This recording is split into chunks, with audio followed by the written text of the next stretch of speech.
بسم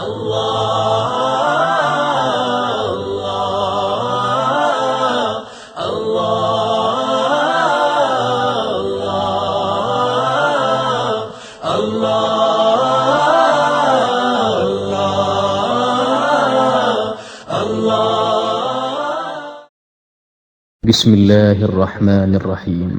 كان الناس أمة واحدة فبعث الله النبيين مبشرين ومنذرين وأنزل معهم الكتاب بالحق ليحكم بين الناس فيما اختلفوا فيه وما اختلف فيه إلا الذين أوتوه من بعد ما جاءتهم البينات بغيا بينهم فهدى الله الذين آمنوا لما اختلفوا فيه من الحق بإذنه والله يهدي من يشاء إلى صراط مستقيم.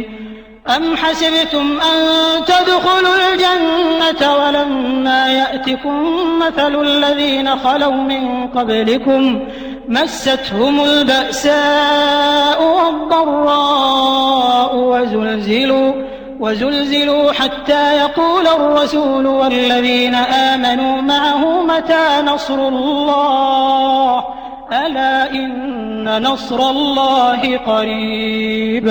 يسألونك ماذا ينفقون قل ما أنفقتم من خير فللوالدين والأقربين واليتامى والمساكين وابن السبيل وما تفعلوا من خير فإن الله به عليم. كتب عليكم القتال وهو كره لكم وعسى أن تكرهوا شيئا وهو خير لكم وعسى أن تحبوا شيئا وهو شر لكم والله يعلم وأنتم لا تعلمون. اعوذ باللہ من الشیطان الرجیم بسم اللہ الرحمن الرحیم.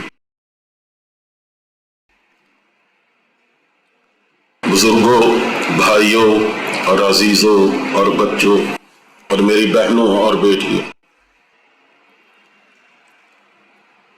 اللہ فرماتا کان الناس امۃ واحدہ،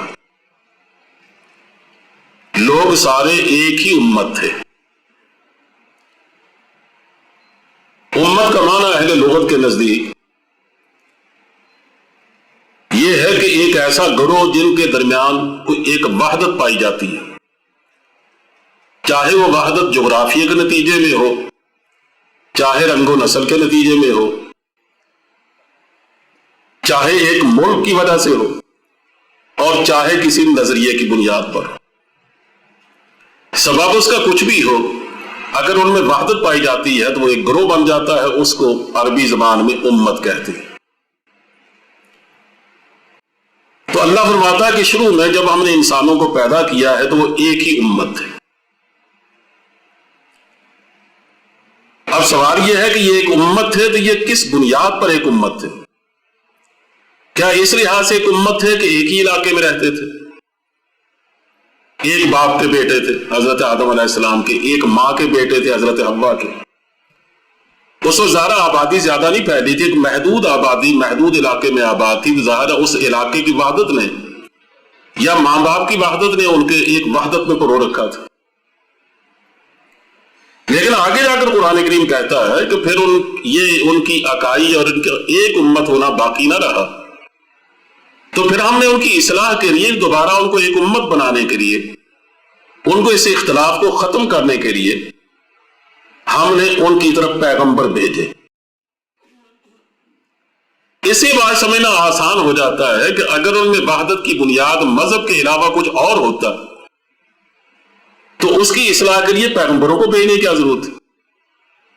پیغمبر تو ظاہر نظریات کے، عقائد کی، اعمال کی اصلاح کے لیے آتے ہیں، افکار کی اصلاح کے لیے.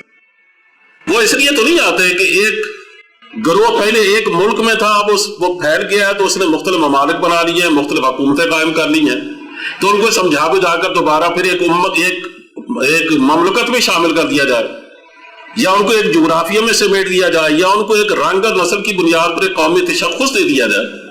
ذرا پیغمبر اس لیے نہیں آیا کرتا. پیغمبر تو ہمیشہ اللہ سے ہٹے ہوئے لوگوں کو اللہ کی طرف بلانے کے لیے آتے ہیں، وہ تو ہمیشہ بگڑے ہوئے لوگوں کو اصلاح کرنے کے لیے آتے ہیں، اور اصلاح کی بنیاد کیا ہوتی ہے؟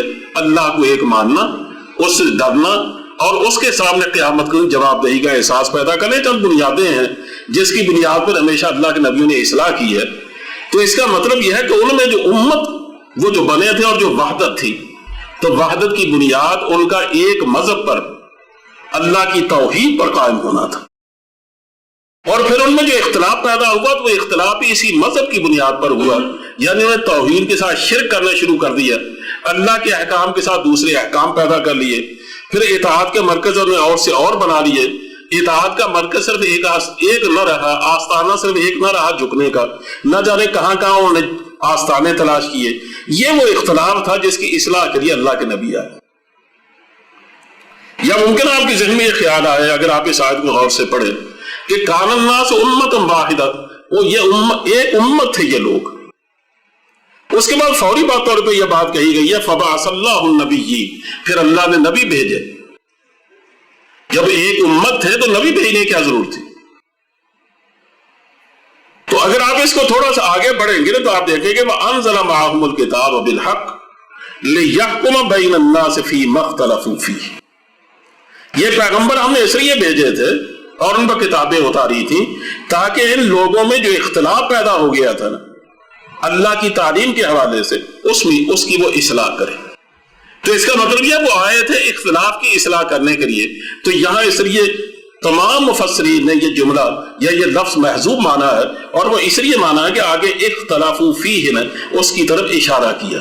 قرآن کریم کا اسلوب یہ ہے، آپ میرے خیال میں اس کو کئی دور میں ذکر کر چکا ہوں، آپ سمجھ چکے ہوں گے کہ آگے ایک لفظ آ رہا ہے نا جس سے وہ معنی سمجھا جا سکتا ہے، تو قرآن کریم عموماً تکرار سے بچنے کے لیے پہلے اس لفظ کا ذکر نہیں کرتا۔ تو اس لیے یہاں اختلافو محذوف ہے کیونکہ آگے اختلافو کا لفظ آ رہا ہے۔ اور پھر یہ بھی آپ جانتے ہیں کہ قرآن کریم کی ایک آیت دوسری آیت کی تشریح کرتی ہے۔ تو ہم جب قرآن کریم کی دوسری جگہ کو دیکھتے ہیں تو ہم دیکھتے ہیں کہ پروردگار ارشاد فرماتے ہیں کہ وَمَا كَانَ النَّاسُ إِلَّا أُمَّةً وَاحِدَةً فَاخْتَلَفُوا، تمام لوگ ایک ہی امت تھے پھر انہوں نے اختلاف کیا۔ وَلَوْلَا كَلِمَةٌ سَبَقَتْ مِن رَبِّكَ لَقُضِيَ بَيْنَهُمْ فِيمَا فِيهِ يَخْتَلِفُونَ، اگر اللہ یہ پہلے فیصلہ نہ کر چکے ہوتے کہ ہم اس دنیا میں اختلاف کو برداشت کریں گے، ہم وقتی طور پر یہ قیامت تک انسانوں کو اس بات کی مہلت دیں گے کہ تم خود سمجھ کر انبیاء کی دعوت کو قبول کرو اور دوبارہ اس وحدت میں آ جاؤ، اختلاف کو ختم کرو، ہم زبردستی اختلاف کو ختم نہیں کریں گے۔ کہ اگر ہم نے یہ فیصلہ نہ کیا ہوتا تو ہم اس وقت ان کا کام تمام کر دیتے کہ تم نے اس ایک امت کو کئی امتوں میں کیوں تبدیل کیا، تم نے کیوں اختلاف پیدا کیا۔ تو دیکھو اس آیت نے بتلایا ہے کہ اس دنیا کے رہنے والوں کا بڑا مسئلہ کیا تھا کہ ان کو اللہ نے ایک امت بنایا تھا، انہوں نے اس کو اختلاف کی نظر کر دیا۔ تو اس کی اصلاح کے لیے پیغمبر آئے، تو دیکھیے اس آیت نے اس آیت کی تشریح کر دی۔ اس نے ایک اور جگہ فرمایا کہ اللہ نے تمہیں ایک امت بنایا ہے، وَأَنَا رَبُّكُمْ فَاعْبُدُونِ، اور میں تمہارا رب ہوں اس لیے تم میری ہی عبادت کرو۔ کہ تم امت بھی ایک ہو، تمہارا رب بھی ایک ہے۔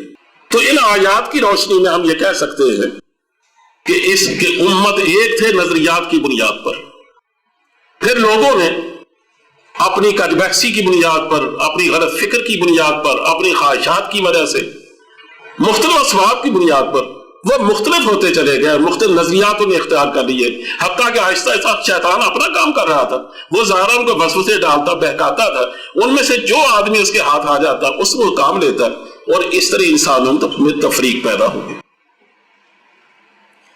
علماء نے یہ بھی ایک سوال اٹھایا کہ وہ کون سا دور تھا جب لوگ ایک امت تھے۔ تو اگر تھوڑا سا غور کیا جائے تو دو دور تو بالکل واضح ہے۔ ایک دور تو وہ ہے جب حضرت آدم علیہ السلام اور حضرت حوا دنیا میں تشریف لائے، اللہ نے ان کو اولاد دی، اولاد پھیلتی گئی، اور بڑی تیزی سے اس لیے اللہ نے ان کو بچے دینے میں وہ طریقہ اختیار نہیں کیا کہ سال کے بعد بچہ پیدا ہو، بلکہ تیزی سے اللہ نے ان کو اولاد بخشی۔ تو اس طرح جب بڑی تیزی سے یہ آبادی پھیلنے لگی، لیکن پھر بھی ظاہر آبادی اتنی بڑی تو نہیں تھی، تو آدم علیہ السلام کے بارے میں کہا جاتا ہے کہ ان کی عمر کو یقین سے نہیں کہا جا سکتا، لیکن کہا جاتا ہے کئی سو سال عمر ہوئی ان کی زندگی میں ظاہر ہے کوئی اختلاف اس طرح کا پیدا نہیں ہوا کہ اس جماعت کو مختلف جماعتوں میں تبدیل کر دیتا ہے، یہ امت مختلف دھڑوں میں تقسیم ہو جاتی ہے، اس طرح کا اختلاف نہیں پیدا ہوا۔ ان کا دنیا سے تشریف لے جانے کے بعد شیطان کو ظاہر کھل کے کام کرنے کا موقع ملا، اور لوگ جیسے جیسے آہستہ آہستہ غفلت کا شکار ہوتے گئے ان میں اختلافات پیدا ہوتے گئے، تو بعض بزرگوں کا گمان یہ ہے، جس سے حضرت عبداللہ ابن عباس کی روایت بڑی واضح ہے، وہ فرماتے ہیں کہ حضرت ادریس علیہ السلام کے زمانے تک لوگ ایک امت تھے، ان کے قریبی زمانے میں جا کر ان میں اختلافات شروع ہوئے، تو اللہ نے حضرت ادریس علیہ السلام کو ان کی ہدایت کے لیے دوبارہ بھیجا۔ اب ادریس علیہ السلام کب تشریف لائے ہیں اس کے بارے میں ہمارے پاس حتمی جواب کوئی نہیں۔ عام گمان یہ ہے کہ حضرت آدم علیہ السلام میں حضرت ادریس علیہ السلام میں 1000 سال کا فاصلہ، لیکن اللہ بہتر جانتا۔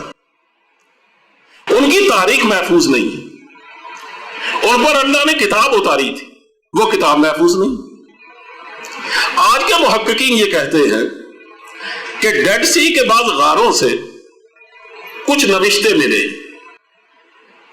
لیکن وہ چونکہ اتنی پرانی اور مردہ زبان میں ہے کہ اس کو پڑھنا آسان نہیں، لیکن نہ جانے ماہرین نے کن قرائن سے اندازہ لگایا، ان کا گمان یہ ہے کہ یہ وہ کتاب ہے جو حضرت ادریس علیہ السلام پہ نازل ہوئی تھی۔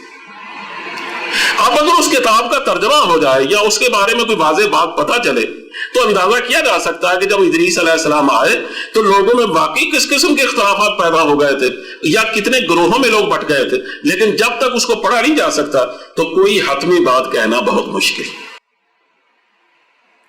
دوسرا دور انسانوں پر آیا ہے ایک امت ہونے کا، یہ وہ دور ہے کہ جب نوح علیہ السلام نے مسلسل 900 سال یا 950 سال کام کیا لوگوں کی اصلاح کے لیے، اور بقول بعض روایات کے کہ صرف 80 آدمی مسلمان ہوئے، اللہ بہتر جانتا ہے، یعنی بڑی محدود تعداد۔ اندازہ فرمائیں، ہم عام طور پر نہیں یہ کہہ دیا کرتے ہیں، آپ نے بھی ممکن آپ کے ذہن میں کبھی خیال آتا ہو یا کئی دوستوں سے آپ نے بھی سنا ہوگا کہ کئی لوگ کہتے ہیں کہ اصل بات یہ ہے کہ مولویوں کی دن کی زبانوں میں اثر نہیں رہا، یہ لوگ بھی دنیا دار ہو گئے۔ یہ باتوں میں یہ تو نہیں کہتا بالکل غلط بات ہے، لیکن بالکل صحیح بھی نہیں ہے۔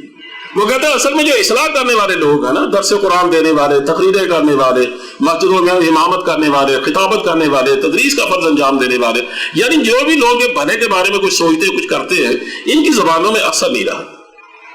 اگر ان کی زبانوں میں اثر ہوتا تو بگاڑ اتنی تیزی سے نہ پھیلتا، اور جتنی بڑی تعداد میں علماء پائے جاتے ہیں تو یقین لوگوں کی اصلاح ہو جاتی۔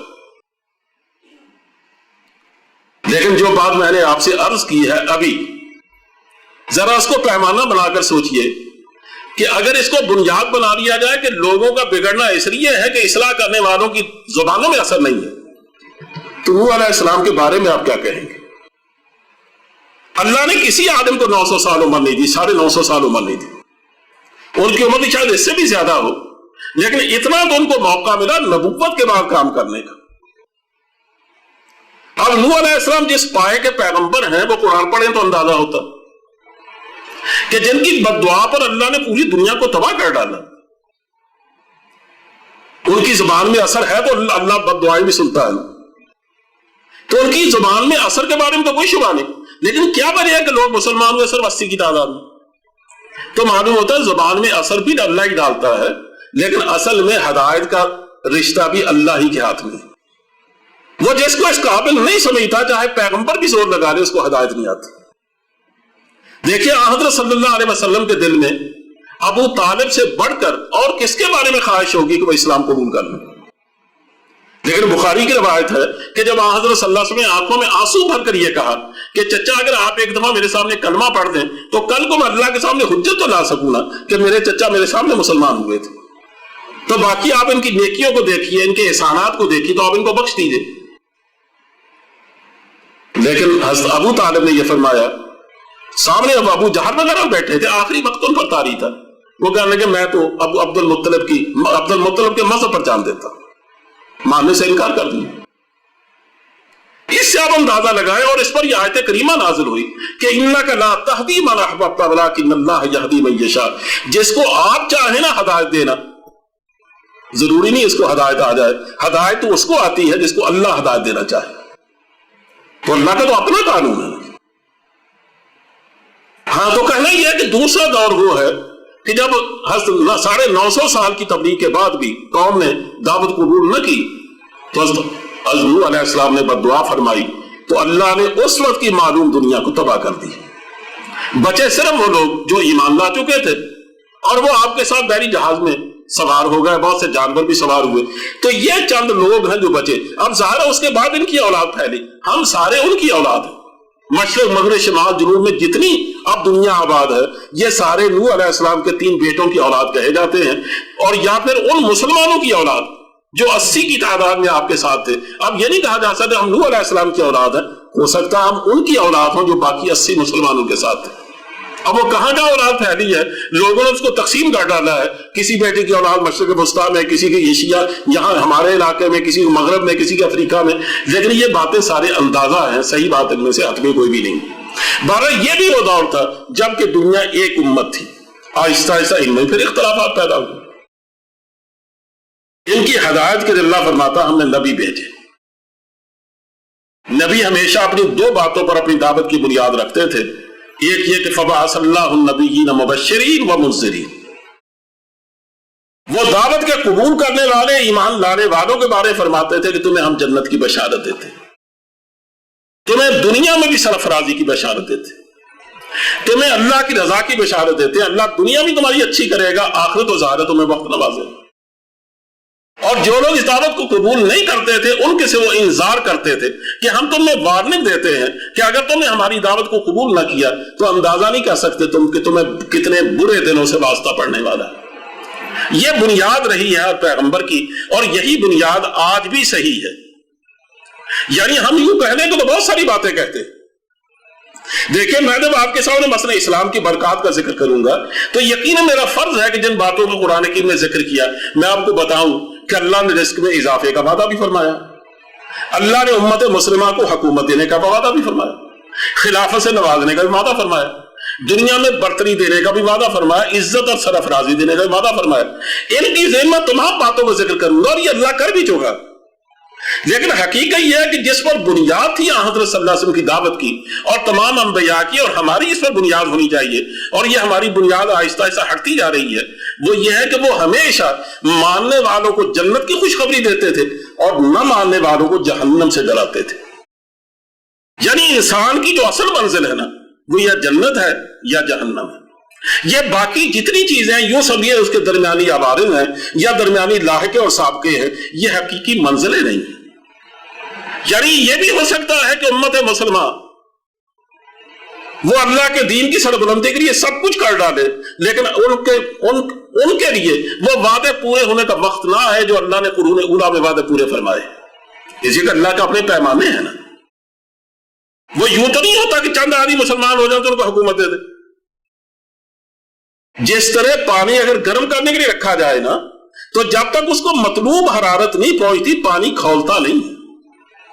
یہ نہیں ہوتا کہ ادھر آپ پانی چولہے پر دیکھتی رکھیں, نیچے 1-2 لکڑیاں جلائیں اور تھوڑی دیر کے بعد آپ ڈھکنا اٹھا کے دیکھیں کہ پانی گرم کیوں نہیں ہوا, اور پھر لکڑی میں لا کے بیٹھ جائے. جو بھی اس کی مطلوب حرارت ہے وہ اس تک پہنچے گی تو پانی کھولے گا اور گرم ہوگا. اس لیے اللہ کی جو انقلاب کے وعدے ہیں, جو سرفرازی اور سربلندی کے وعدے ہیں کہ انتم العالون ان کنتم مومنین, تم ہی سربلند رہو گے, یاد رکھو یہ اس وقت تک پورے نہیں ہوتے جب تک افرادی قوت مسلمانوں کی, جب تک ان کے اخلاص کی قدر و قیمت اور ان کے اخلاص کی ہمہ جہتی وہ پوری طرح مکمل ہو کر اس پیمانے میں داخل نہیں ہو جاتی جس پیمانے کے چھلک جانے کے بعد اللہ کے وعدے پورا ہوا کرتے ہیں. اس وقت تک اللہ کے وعدے نہیں ہوا کرتے.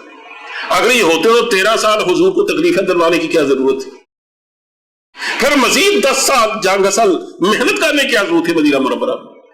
پہلے 2-4 سال میں انقلاب برپا کر دیا جاتا, لیکن اللہ کا قانون ایسا نہیں ہے. تو اس لیے بنیادیں یہی ہیں 2 کہ چاہے تمہیں باقی چیزیں کو ملے نہ ملے, یہ 2 باتیں یقینی ہیں کہ نہیں مانو گے تو چاہے دنیا میں عذاب آئے نہ آئے جہنم سے نہیں بچ سکو. یہ تو ہے نہ ماننے والوں سے. اور اگر مان لو گے اللہ کے نبی کی دعوت کو قبول کر لو گے اور دینی زندگی اختیار کرنا شروع کر دو, یہ ہر دور کے لیے ہے, تو چاہے یہ زندگی کتنی بھی مصیبتوں میں گزرے لیکن یاد رکھو جنت تمہاری لیے, اللہ کی جنت کی نعمتیں اخروی نعمتیں سب تمہارے لیے. اس کے بعد دیکھیے وَأَنزَلَ مَعَهُمُ الْكِتَابَ بِالْحَقِّ لِيَحْكُمَ بَيْنَ النَّاسِ فِيمَا اخْتَلَفُوا فِيهِ. یہ نبی ہم نے بھیجے ان کی اصلاح کے لیے، تو پھر ان پر ہم نے کتابیں بھی اتاری. یہاں کتاب الکتب کے معنی میں ہے، ان پر کتاب اتاری نہیں بلکہ کتابیں اتاری حق کے ساتھ، ٹھیک پیمانہ حق لے کر، حتمی سچائی لے کر، جن میں کوئی شک و شبہ کی گنجائش ہی نہیں تھی. یعنی وہ ان کی کتابیں جو ان کے ساتھ اتری وہ بھی، اور ان کی اپنی ذاتیں بھی اور ان کی شخصیتیں بھی، وہ منارہ نور تھی اس دور کے لیے. اس طرح ہم نے مسلسل نبی اور رسول بھیجے، اور ظاہر جو رسول ہے اس کو ہم نے کتاب بھی دی، اور یہ ہم نے اس لیے بھیجے لِيَحْكُمَ بَيْنَ النَّاسِ فِيمَا اخْتَلَفُوا فِيهِ کہ انہوں نے توحید کے ساتھ جو شرک کیا، اللہ کی صفات کے بارے میں جو گڑبڑ پیدا کی، انہوں نے اپنے دور سے بہت ساری چیزیں بنا لی، اللہ کی شریعت میں جو نے تحریف اور ترمیم کر ڈالی، اسی طرح اللہ کے بارے میں، اس کے دین کے بارے میں اپنے موضوعی تصورات پیدا کر لیے. یہ وہ چیزیں جو ظاہر اختلافات پیدا کرتی ہیں. جتنی بھی اختلاف کی بنیادیں ہو سکتی تھیں، ان تمام میں اصلاح کرنے کے لیے ہم نے رسول بھیجے اور ان کے ساتھ کتابیں اتاری، یعنی حق کا ایک نوشتہ ساتھ ان کے بھیجا، تاکہ کسی کو شبہ ہی نہ ہو کہ یہ اپنی طرف سے شاید بات کہہ رہے ہوں. اللہ نے ان پر کتاب اتار کے ثابت کر دیا کہ یہ ہے ہمارے یہاں حق کا ترازو، اس کے ساتھ تول تول کے تم اندازہ کر سکتے ہو کہ تم کتنے بہک گئے ہو، بگڑ گئے اور کتنے حق پر ہو. اور یہ سب کچھ ہم نے اس لیے کیا تھا تاکہ ان کے اختلافات کا علاج کیا جائے. یہ بار بار بات میں اس لیے کہہ رہا ہوں کہ اس سے ہمیں یہ بات سمجھنا آسان ہو جاتا ہے کہ جب بھی کبھی نظریاتی اختلاف ہوا ہے دنیا میں، اور آج بھی جب بھی اختلاف ہوگا، تو جیسے اس وقت اس کے نزاع کے دور کرنے کی کوئی صورت اللہ کے نبیوں کی تعلیم کے سوا اور کچھ نہیں تھا، آج بھی ہمارے نزاعات کے ختم کرنے کی کوئی صورت اللہ کے رسول کی تعلیمات اور اللہ کے قرآن کے سوا اور کوئی نہیں ہے. آپ دنیا بھر کے ادھر ادھر کے عزموں کی جگاری کرتے رہیے، اس سے ہو سکتا ہے آپ کی اپنی طبیعت کو تسکین ہو جائے، یا کسی اور کو فریب دینے میں آپ کامیاب ہو جائے، یا خود فریب نظر کا شکار ہو جائے، لیکن حق ہے، وہ ہر دور میں حق رہا ہے، اور وہ یا اللہ کی کتابوں کی شکل میں آتا ہے اور عملی شکل میں اللہ کے نبی کی صورت میں آتا ہے.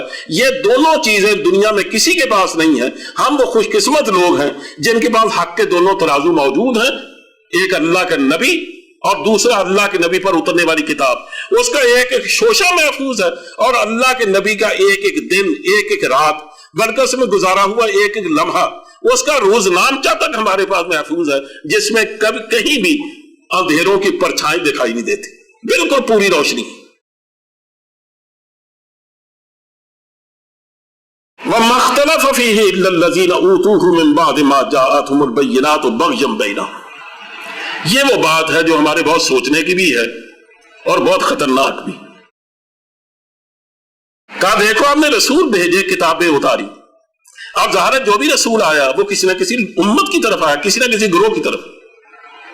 کہا یہ، اور یا یہ ہے کہ اگر اس زمانے میں آبادی بہت زیادہ نہیں تھی، یا ایک ہی امت کو چن لیا گیا تھا جیسے بنی اسرائیل کو کہ تم حامل دعوت امت ہو اور تمہیں باقی انسانوں کی اصلاح کا کام کرنا ہے، تو ہو سکتا انہی میں بار بار رسول آئے، جیسے بنی اسرائیل میں بار بار رسول آتے رہے اور نبی آتے رہے. کام نے ان کی طرف رسول بھیجے، کتابیں اتاری. اب ہونا یہ چاہیے تھا نا کہ ان لوگوں میں تو کم از کم اختلافات کی ایک ایک چیز ختم ہو کے رہ جاتی. ان میں جتنی بھی برائی کی صورتیں تھیں، چاہے وہ فکری ہوتی، چاہے وہ عملی ہوتی، چاہے وہ تہذیبی ہوتی، چاہے وہ تمدنی ہوتی، چاہے ان کا تعلق آداب زندگی سے ہوتا، چاہے اصول زندگی سے ہوتا، اس میں کوئی بھی خرابی پیدا باقی نہیں رہنی چاہیے تھی. کہا عجیب بات یہ ہے کہ جتنے اختلافات رہے باقی، وہ ادھر کے لوگوں میں بھی شاید درست ہو گئے ہوں، لیکن جن پر ہم نے کتابیں اتارے، نبی بھیجے، کہا انہی کی وجہ سے انہی میں یہ اختلافات باقی رہے.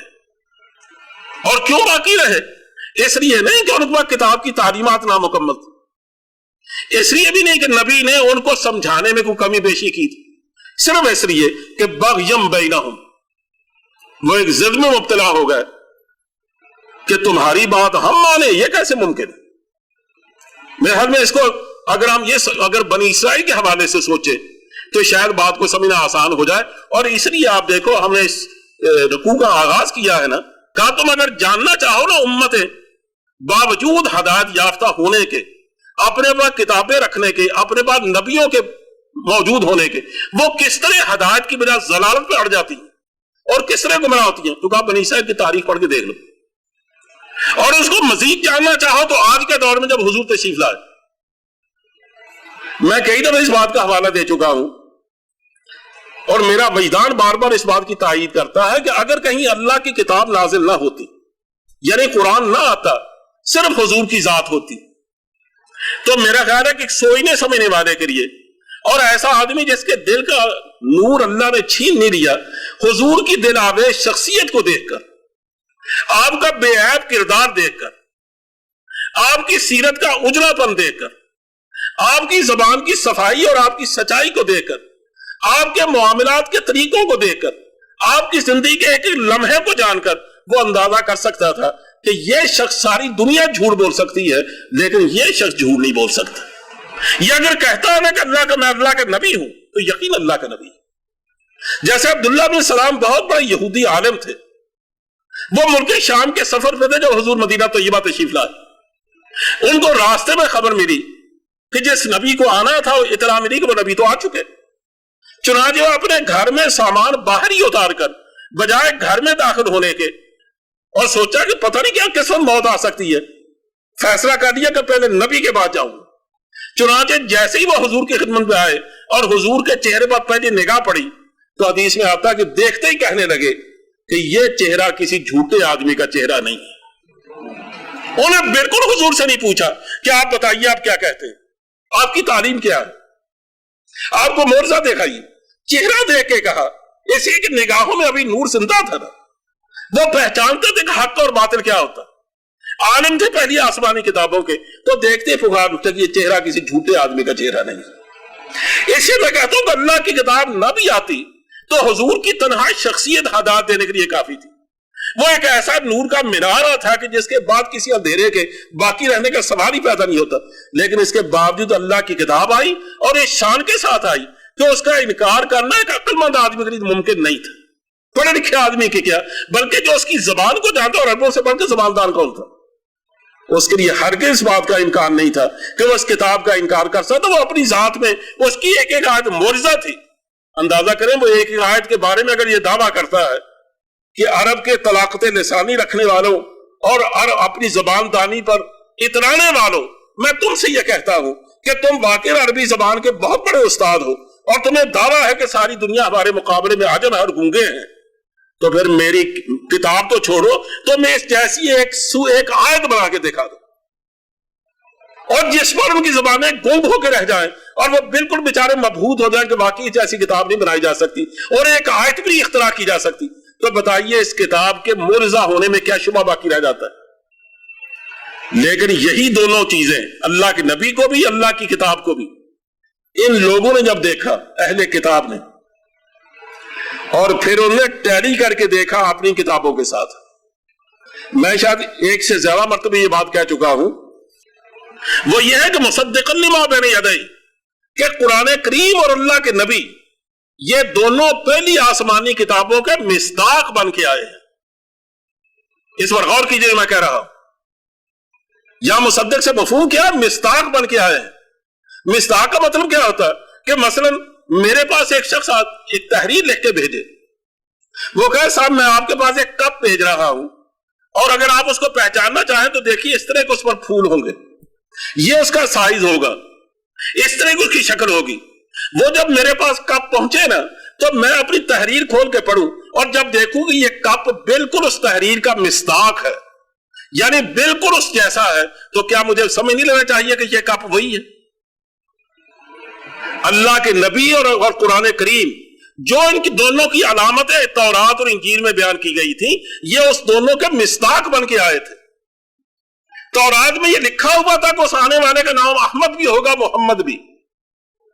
یہ لکھا ہوا تھا کہ وہ قریش میں سے ہوگا، لکھا ہوا تھا وہ آل اسماعیل میں سے ہوگا، یہ لکھا ہوا تھا اس کی پشت پر مہر نبوت ہوگی، یہ لکھا ہوا تھا وہ ہجرت کر کے اس شہر میں آئے گا جس شہر میں کھجوروں کے باغات ہوں گے.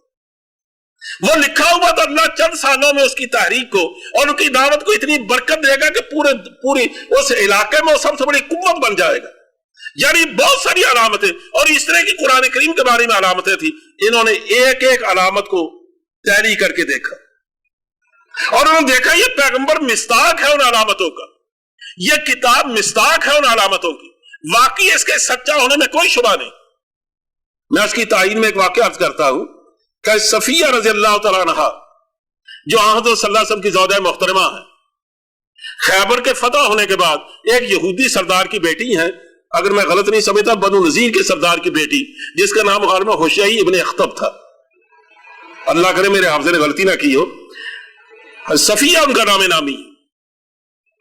وہ فرماتی ہیں جب حضور کے گھر میں آئی تو ایک دفعہ نے ذکر کیا، کہا جب حضور مدینہ طیبہ تشریف لائے تو میں اس سے جوان ہو چکی تھی،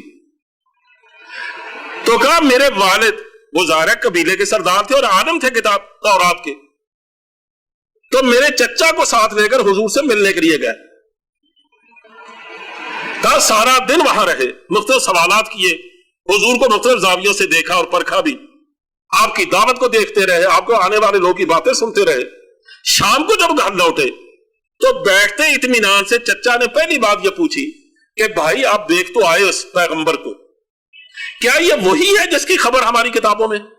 تو کہا واللہ العظیم یہ وہی ہے، کہ مجھے اللہ کی قسم ہے یہ وہی ہے، وہی ہے جس کے آنے کی خبر تھی ہماری کتابوں میں کہ آنے والا آخری نبی آئے گا۔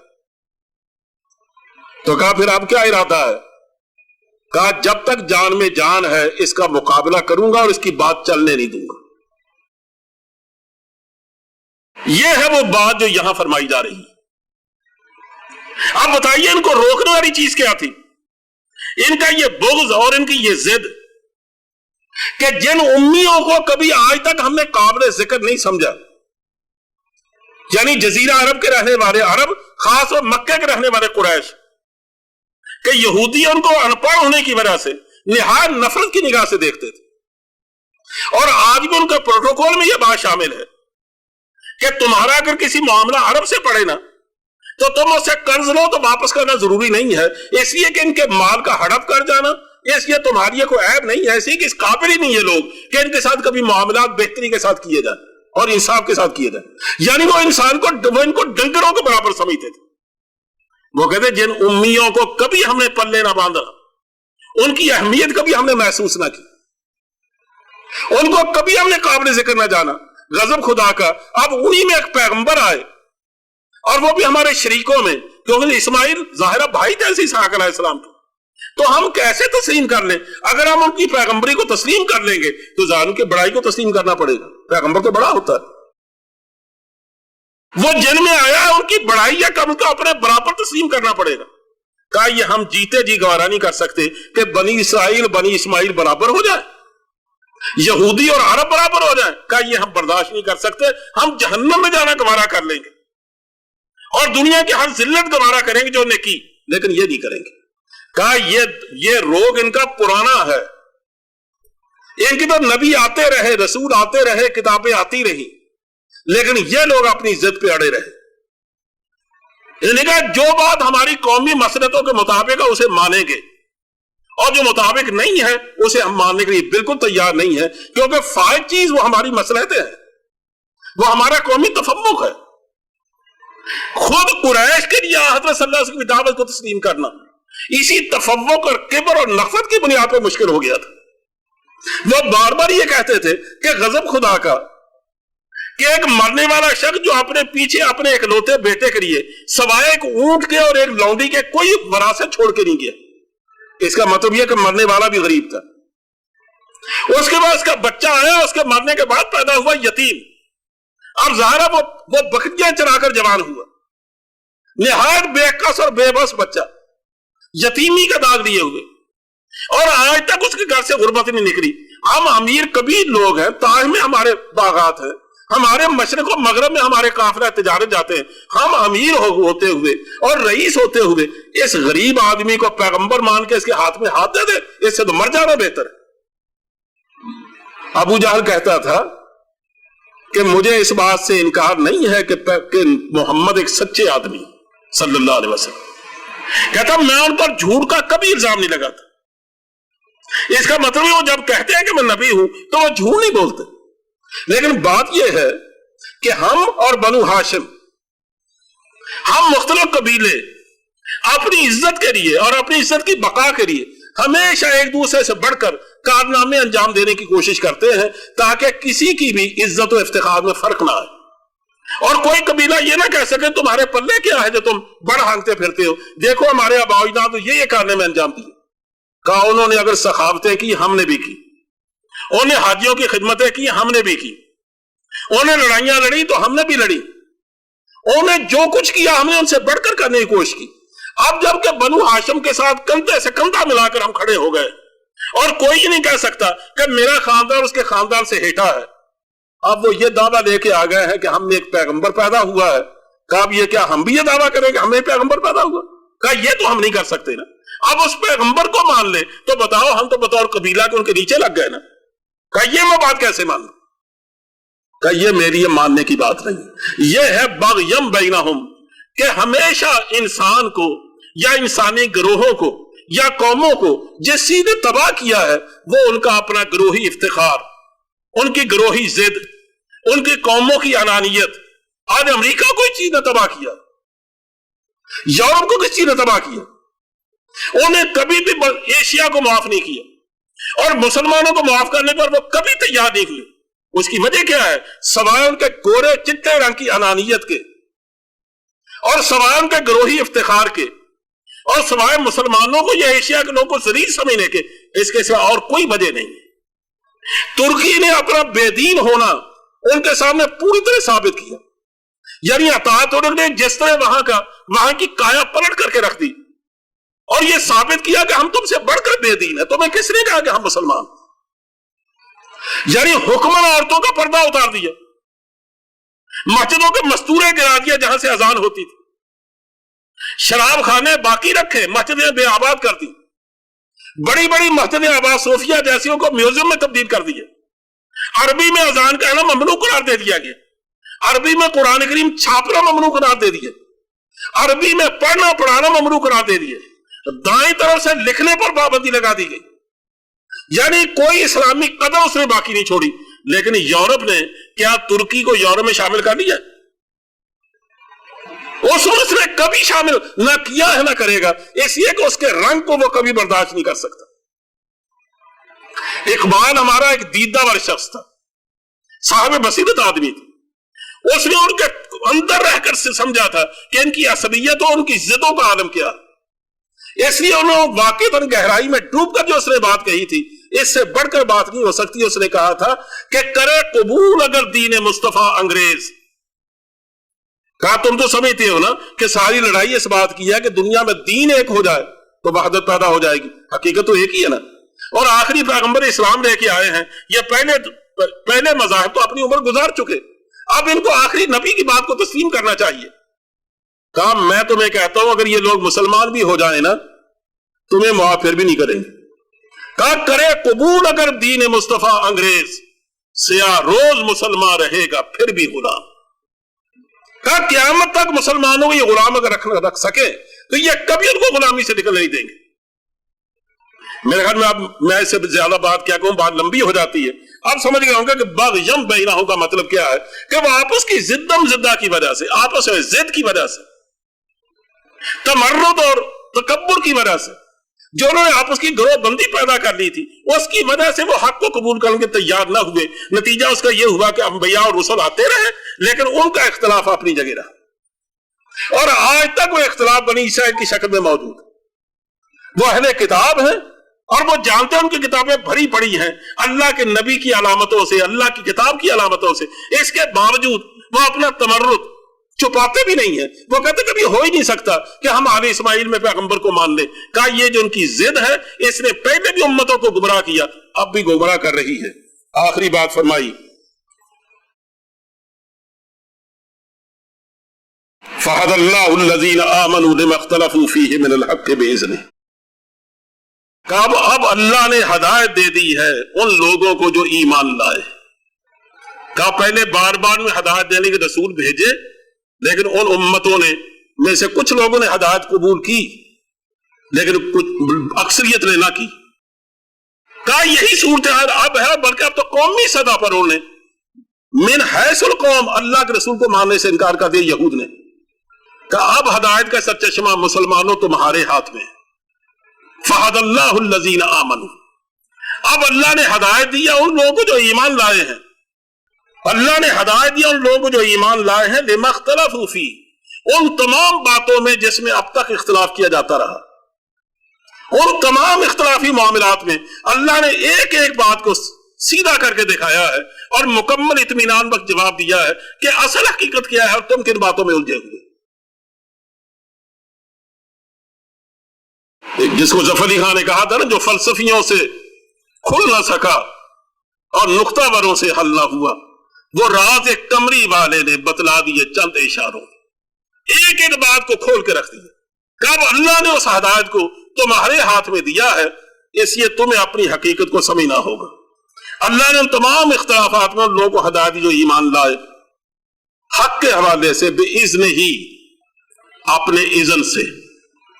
یہ جو اذن کا لفظ ہے نا، یہ ذہن میں کسی گوشے میں ڈال لیجئے کہ کئی معنوں میں استعمال ہوتا ہے۔ کبھی اس کا معنی ہوتا ہے کہ ہم نے یہ کام، یہ تمہیں یہ جو چیز عطا کی ہے تو ہم نے یہ اپنی توفیق سے تمہیں دی ہے، تمہارے بس میں نہیں تھا کہ تم خود ایسا کر لیتے۔ تمہیں ایمان بھی ملا ہے تو اللہ کی توفیق سے، کبھی اس کا یہ معنی ہوتا ہے۔ جب حضرت صلی اللہ علیہ وسلم کے حوالے سے کبھی یہ لفظ آتا ہے نا، یا مسلمانوں کے حوالے سے کہ ہدایت ان کو دی گئی ہے، تو بِإِذْنِ ہی کا مفہوم یہ ہے کہ یہ مت سمجھنا کہ یہ پیغمبر اپنی طرف سے حق کا دعویٰ کر رہا، بلکہ یہ جو کچھ کہہ رہا ہے ہمارے اذن سے اور ہمارے حکم سے کہہ رہا۔ اس کا مطلب یہ سرکاری آدمی ہے، یہ خالق کائنات کا نمائندہ، اس کا وائس رائے ہے، یہ اس کی حیثیت کو مت نظر انداز کرنا۔ اگر تم اس کو کہیں ہیٹا کرنے کی کوشش کرو گے تباہ و برباد ہو جاؤ گے۔ جیسے خلفائے راشدین کی عادت تھی، خاص طور سے عمر فاروق کی، کہ جب بھی وہ کسی علاقے کا گورنر یا عامر بنا کے کسی کو بھیجتے تھے تو ساتھ اس کے خط دیا کرتے تھے، اور وہ جا کر وہاں کی مسجد جامع میں، جس میں ہزاروں لوگوں کا مجمع ہوتا، اس میں وہی ان کا کہنا چاہیے کہ قصر صدارت ہوتا تھا، یا وہی گورنر ہاؤس ہوتا تھا، جن کی بڑی مسجدیں ہوتی تھی۔ اسی وجہ سے بڑی بڑی مسجدیں، مثلا کوفے میں جو مسجد بنائی گئی تھی اس میں 40,000 آدمی آ سکتے تھے، یہی دمشق کی جامع مسجد کا تھا۔ سب سے بڑی عمارت اس زمانے جامع مسجد ہوتی تھی، اس میں کھڑے ہو کر وہ جانے والا گورنر وہ حکم نامہ پڑھ کے سناتا تھا، اس میں سب سے پہلے یہی بات لکھی جاتی تھی کہ دیکھو میں عمر امیر المومنین فلاں نام کے آدمی کو تمہارا گورنر بنا کے بھیج رہا ہوں، یہ میرا نمائندہ ہے، اس کا حکم ماننا میرا حکم ماننا، اس کی نافرمانی کرنا میری نافرمانی، اس کو میں یہ اختیارات دے کے بھیجا ہوں۔ بالکل اسی طرح اللہ اپنے پیغمبروں کو بھیجتا ہے۔ وہ جب بھیجنے ہی کہتا ہے نا، وہ کہتا ہے جب تم اس کا انکار کرو نا تو تمہیں معلوم ہونا چاہیے تم خدا کا انکار کر رہے، تمہیں معلوم ہونا چاہیے اس کی زبان سے خدا بولتا، تمہیں معلوم ہونا چاہیے جب وہ معجزہ دکھاتا ہے نا، ہاتھ اس کا ہوتا ہے، پیچھے قدرت اللہ کی ہوتی۔ اس لیے تم جب بھی اسے معاملہ کرو تو یہ سمجھ لینا کہ تمہیں اللہ سے نبڑنا پڑے گا۔ تو یہاں بھیجنے ہی اسی معنی میں ہے، واللہ یہدی من یشاء الی صراط مستقیم۔ اب رہی یہ بات کہ اب بنی اسرائیل کو محروم کر کے بنی اسماعیل کو یہ اعزاز بخشا گیا ہے کہ صراط مستقیم کی ہدایت اسے بخشی گئی، تو اللہ یہ سنا کے کہتا بنی اسرائیل کو کہ تم تو نہیں ہو اس کائنات کے مالک، اس کائنات کا مالک تو میں ہوں، ہدایت کا سر رشتہ تو میرے ہاتھ میں ہے، نبوتیں میں دیتا ہوں، کتابیں میں اتارتا ہوں، میں جسے چاہوں صراط مستقیم کو ہدایت دوں۔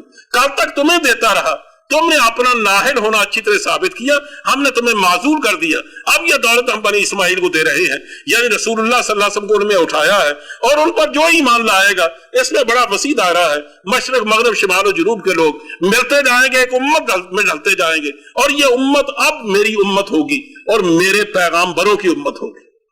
تو کہ اللہ نے تمہیں وہ منصب عطا کیا جو کل تک بنی اسرائیل کے خاندان کو عطا کیا گیا تھا۔ اس میں اگر تھوڑی سی آپ زحمت کریں سوچنے کی تو یہ کوئی مشکل بات نہیں ہے کہ ہمیں اپنی اصل حیثیت کا ادراک ہونا چاہیے کہ ہدایت کے لیے ہمیشہ رسول آتے رہے، پھر آخری رسول آیا، دنیا پر حجت تمام کر دی گئی، اب کوئی رسول نہیں آئے گا۔ اب اس دنیا کو راہ راست دکھانے کا کام وہ رسول نہیں کریں گے، بلکہ آخری رسول کی امت کرے گی۔ وہ آپ کریں گے، وہ میں کروں گا، وہ عرب کریں گے، وہ عجم کریں گے۔ جہاں جہاں اللہ کے رسول کی امتی موجود ہیں، ان کی ذمہ داری ہے کہ دنیا کو راہ ہدایت دکھائیں۔ ان کی ذمہ داری ہے کہ جن علاقوں میں وہ خود برسر اقتدار ہیں، وہاں اللہ کا وہ دین، جو اللہ کی وہ شریعت جو رسول اللہ صلی اللہ علیہ وسلم میں دے کے گئے ہیں، اور جس کو حضور نے جزیرہ عرب کی حد تک اسلامی ریاست کی شکل میں ڈھال کے دکھایا، اور اس کو پورا قانون اور آئین کی شکل دے کر اسلامی ریاست بنایا، اور عدالتوں میں اس کے مطابق فیصلے کر کے دکھائے، وہ پورا سیٹ اپ وجود میں لا کر دنیا کے سامنے اس کی حجت کو تمام کرنا، اس کو قابل عمل ٹھہرانا، بلکہ اس کی فوقیت ثابت کرنا، اور پچھلی نسلوں کی امانت حوالے کر کے جانا، یہ میری اور آپ کی ذمہ داری ہے۔ اب ہم یہ کہاں تک انجام دے رہے ہیں؟ میرے خیال میں اس کو میں بھی جانتا ہوں، آپ بھی جانتے ہیں، اور ہمیں کل کو اس کا جواب بھی دینا ہے، اور وہ جواب کتنا شدید دینا پڑے گا، اور سوال کتنا شدید ہوگا، پھر ہمیں کن کن مراحل سے گزرنا پڑے گا، یہ میرے خیال میں کوئی ڈھکی چھپی بات نہیں ہے۔ اگر آج ہم اس کا ادراک کر لیں تو ہماری آخرت بن سکتی ہے، نہیں کریں گے تو پھر تو اللہ ہی حافظ۔ یہی جو میرے اور آپ کے ہاتھ میں یہ ہے نوشتہ، یہ ہماری زندگی ہے۔ سنت ہمارے دائیں بائیں پھیلی ہوئی، عملی شکل میں بھی، کتابی شکل میں بھی۔ کوئی چیز جیسے میں پہلے عرض کر چکا ہوں اندھیرے میں نہیں ہے۔ ایسی آج کی امت یہ کہہ ہی نہیں سکتی کہ ہم اگر اسلامی ریاست قائم کرنا چاہتے، اسلامی قانون نافذ کرنا چاہتے، کہاں تھا وہ؟ اگر اتنی بات پوچھ لی جائے کہ کہاں نہیں تھا وہ، ہمارے پاس کا کوئی جواب نہیں۔ یعنی آج تک برطانیہ کا پورا آئین ریٹن شکل میں نہیں ہے، اس کی بہت ساری چیزیں روایات کی شکل میں چلتی ہیں، لیکن ہمارا حال تو یہ ہے کہ ہماری ہر چیز لکھی ہوئی موجود ہے۔ ہمارا تو آئین اتنا مکمل ہے کہ دنیا کا کوئی آئین اتنا مکمل نہیں ہے۔ ایسے کہ دنیا کا کوئی آئین، یاد رکھو، اپنی عبادت خانوں سے بحث نہیں کرتا، وہ ان کو یہ نہیں بتاتا تمہیں رفع حاجت کیسے کرنی ہے، وہ ان کو یہ بھی نہیں بتاتا کہ گھر میں ایک دوسرے کے افراد کے حقوق اور فرائض کیا ہوتے ہیں۔ ان کو وہ تربیت کے حوالے کر دیتا، تعلیمی اداروں کے حوالے کر دیتا، اس کو آئین کی شکل نہیں بنا۔ ہمارے سامنے بھی آئینی چیزیں موجود ہیں، باعلاج کی شکل میں موجود ہیں۔ اسے جتنا ہم نوازے گئے ہدایت کے اعتبار سے، اتنی کوئی امت نہیں نوازی گئی، لیکن جتنے ہم بدقسمت واقع ہوئے، کوئی امت اتنی بدقسمت ثابت نہیں ہوئی۔ اے کاش ہم اس چیز کو سمجھ سکیں۔ اس کے بعد فرمایا، ام حسبتم ان تدخلوا الجنۃ ولما یاتکم مثل الذین خلوا من قبلکم مستهم الباساء والضراء وزلزلوا حتى يقول الرسول والذین آمنوا معه متى نصر اللہ الا ان نصر اللہ قریب۔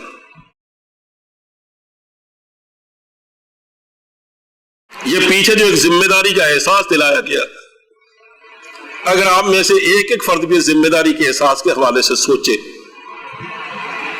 اور وہ یہ فیصلہ کر لے کہ مجھے ذمہ داری کو ادا کرنا، تو یقین جانیے سب سے پہلے تو اسے اپنے گھر میں لڑائی لڑنی پڑے گی، پھر اپنے دوستوں سے، پھر اپنے محلے داروں سے، پھر اگر وہ ملازمت کرتا ہے تو اپنے کولیگ سے، پھر اپنے باس سے، اور کوئی زیادہ وقت نہیں گزرے گا کہ شاید اس کو نوکری سے نکال دیا جائے۔ اور اگر اس نے واقعی فیصلہ کر لیا کہ مجھے بہرحال اپنی عاقبت بنانی ہے، اور وہ کھل کے زبان اور قلم کو استعمال کرنے لگا ہے، تو کوئی بڑی وجہ نہیں کہ اونچی اونچی دیواروں کے پیچھے بٹھا دیا جائے اسے، اور اس سے بھی بڑی وجہ کوئی نہیں کہ اس پر کوئی مقدمہ چلے اور اس پر بغاوت کا مقدمہ کھڑا کر کے اور پیچھے لے جایا جائے، اور اس کو ایک دن اس کو پھانسی کے تخت پر جھولتا ہوا لوگ دیکھیں۔ یہ اس راستے کی لازمی سنتیں ہیں کہ جب بھی کوئی آدمی ذمہ داری کو ادا کرنا چاہے گا، اگر وہ یہ سمجھے کہ راستے کے یہ موانع ہیں، یہ پیش آئیں گے اور میں ان کا سامنا نہیں کر سکتا، تو پھر اس کو سوچ لینا چاہیے کہ جس راستے پہ آدمی چلے، جو اس کے راستے کی مشکلیں ہوتی ہیں، اگر وہ اس کو برداشت کرنے کے تیار نہیں ہے، اسے پھر اپنے گھر میں بیٹھنا چاہیے۔ یہ قدم قدم بلائیں، یہ سواد کوے جانا، وہ یہیں سے لوٹ جائے جیسے زندگی ہو پیاری. یہ راستہ تو ہے ہی جان جوکھوں کا راستہ, یہ تو ہے ہی تکلیفوں کا راستہ. حضور کے اس راستے میں سب سے زیادہ پیغمبر ستائے گئے, اور یا وہ ستایا گیا جو پیغمبروں جیسی زندگی گزارتا رہا. یہاں اس راستے پہ چلنے والوں کی راتیں آرام سے نہیں کٹتی, دن آرام سے نہیں گزرتی, زندگی کبھی عیش و عشرت میں گزرتی. تو اللہ فرماتا ہے یہ ایسا ہوگا. اور جب بھی کوئی قوم یہ فیصلہ کر لے گی, جیسے اللہ کے رسول پر ایمان لانے والوں نے یہ فیصلہ کر لیا تھا, تو پھر دیکھ لیجئے کہ چند سال یہ ضرور تکلیفیں اٹھانی پڑی, اس کے بعد اللہ نے ان کی آسانیوں کے راستے کھول دیے. لیکن یہ سمجھنا کہ یہ ٹھنڈے ٹھنڈے ہم جنت میں پہنچ جائیں اور یہاں راستے میں پھولوں کی سیت بچھی ہوگی, کا یہ راستہ اس طرح کا راستہ نہیں. اس کی طرف اشارہ کرتے ہوئے فرمایا گیا ہے, ہم حسبتم, اے مسلمانوں کیا تم نے گمان کر لیا ہے, ان تدخلوا الجنہ, کہ تم یوں ہی جنت میں داخل ہو جاؤ گے, کہ تم نے ادھر ایمان قبول کیا, ادھر تمہاری جنت کا فیصلہ ہو جائے گا. تم نے ایک عہد کیا ہے کہ میں نے زندگی گزارنی ہے اللہ اور رسول کے طریقے کے مطابق. تو جن لوگوں نے شیطان کے راستے پہ چلنے کا عہد کر رکھا ہے, بلکہ اس کے وہ نگران اور پاسدار بن کے کھڑے ہیں, تم کیا سمجھے تمہارا ان کے ساتھ کلیش نہیں ہوگا؟ وہ تمہیں آرام سے جینے دیں گے. ایک آدمی معمولی کی سے محبت کا دعویٰ کرتا ہے نا, تو محبت اس کا امتحان لیتی ہے. اللہ اور رسول پر ایمان لانے کا دعویٰ یہ سب سے بڑی محبت کا دعویٰ, اور جتنے اس کے کٹھن امتحانات ہیں کسی محبت کے نہیں. اگر معمولی محبت آرام سے نہیں چلتی اور آرام سے اس دعوے دار کو چلنے جینے نہیں دیتی, تو آخر یہاں آرام کیسے ملے؟ کہ محبت کے مقدر میں کہاں آرام ہے ہمدم, کہیں شعلہ, کہیں بجلی, کہیں سیماب ہوتی ہے. یہ تو راستہ ہی ایسا. حزبران کو خراج تحسین پیش کرتے ہوئے اقبال نے بڑی خوبصورت بات کہی.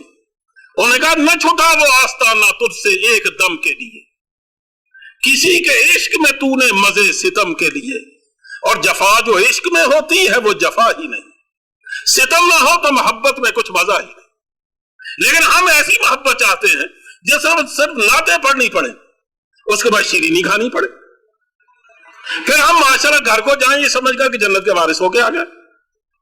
اللہ فرماتا ہے کہ اس کو محبت نہیں کہتے, یہ تو میں نے ڈکوسلا ہے. کہا تم نے سمجھ لیا ہے کہ تم یوں ہی جنت میں داخل ہو جاؤ گے. وَلَمَّا يَأْتِكُمْ مَثَلُ الَّذِينَ خَلَوْا مِنْ قَبْلِكُمْ, ابھی تم پر وہ حالات نہیں گزرے جو تم سے پہلے لوگوں پر گزر چکے. مَسَّتْهُمُ الْبَأْسَاءُ وَالضَّرَّاءُ, ان کو آ پکڑا, چھوا انہیں سختی نے, آفت نے اور بیماری نے. ان پر جسمانی آفتیں بھی آئیں, ان پر رزق کی مار بھی پڑی, ان کو مالی دشواریوں نے بھی گھیرا, ان کو اور مصائب بھی ان پر ڈالے گئے, نہ جانے کس کس امتحان میں ڈالا گیا.